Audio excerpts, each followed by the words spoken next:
நியாயாதிபதிகள் 10ஆம் அதிகாரம். அபிமெலேக்குக்கு பின்பு தோதோவின் மகனாகிய பூவாவின் குமாரன் தோலா என்னும் இசக்கார் கோத்திரத்தான் இஸ்ரவேலை ரட்சிக்க எழும்பினான்.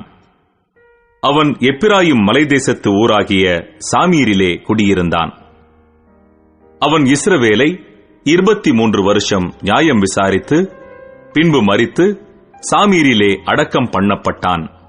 அவனுக்கு பின்பு கீலேயாத்தியனான யாவீர் எழும்பி இஸ்ரவேலை 22 வருஷம் நியாயம் விசாரித்தான். 30 கழுதை குட்டிகளின் மேல் ஏறும் 30 குமாரர் அவனுக்கு இருந்தார்கள். அவர்களுக்கு 30 ஊர்களும் இருந்தது. கீலேயாத் தேசத்தில் இருக்கிற அவைகளுக்கு இந்நாள் வரைக்கும் யாவீரின் கிராமங்கள் என்கிற பெயர் இருக்கிறது. யாவீர் மரித்து காமோனிலே அடக்கம் பண்ணப்பட்டான்.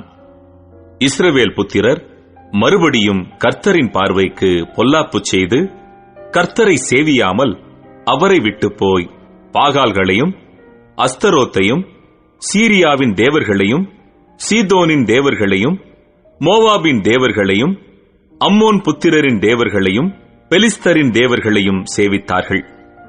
அப்பொழுது கர்த்தர் இஸ்ரவேலின் மேல் கோபம் உண்டு அவர்களை பெலிஸ்தர் கையிலும் அம்மோன் புத்திரர் கையிலும் விற்று போட்டார். அவர்கள் அந்த வருஷம் முதற்கொண்டு 18 வருஷமாய் யோர்தானுக்கு அப்பாலே கீலேயாத்தில் உள்ள எமோரியரின் தேசத்தில் இருக்கிற இஸ்ரவேல் புத்திரரை எல்லாம் நெருக்கி ஒடுக்கினார்கள்.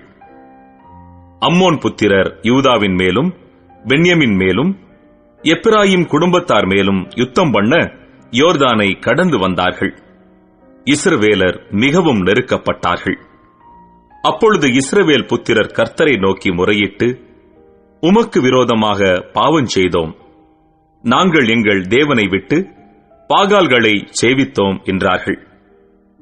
கர்த்தர் இஸ்ரவேல் புத்திரரை நோக்கி, எகிப்தியரும் எமோரியரும் அம்மோன் புத்திரரும் பெலிஸ்தியரும் சீதோனியரும் அமலேக்கியரும் மாகோனியரும் உங்களை ஒடுக்கும் சமயங்களில் நீங்கள் என்னை நோக்கி முறையிட்டபோது நான் உங்களை அவர்கள் கைக்கு நீங்களாக்கி ரட்சிக்கவில்லையா?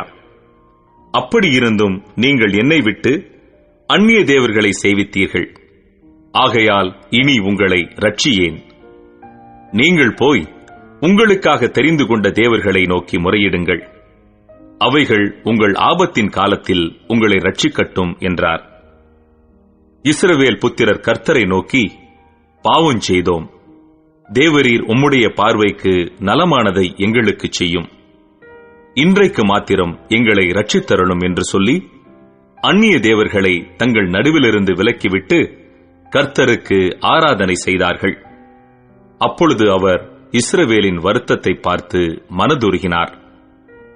அம்மோன் புத்திரர் கூட்டங்கூடி கீலேயாத்திலே பாளையம் இறங்கினார்கள். இஸ்ரவேல் புத்திரரும் கூடிக்கொண்டு மிஸ்பாவிலே பாளையம் இறங்கினார்கள். அப்பொழுது கீலேயாத்தின் ஜனங்களும் பிரபுக்களும் ஒருவரை ஒருவர் நோக்கி, அம்மோன் புத்திரர் மேல் முந்தி யுத்தம் பண்ண போகிற மனுஷன் யார்? அவனே கீலேயாத்தின் குடிகளுக்கெல்லாம் தலைவனாயிருப்பான் என்றார்கள்.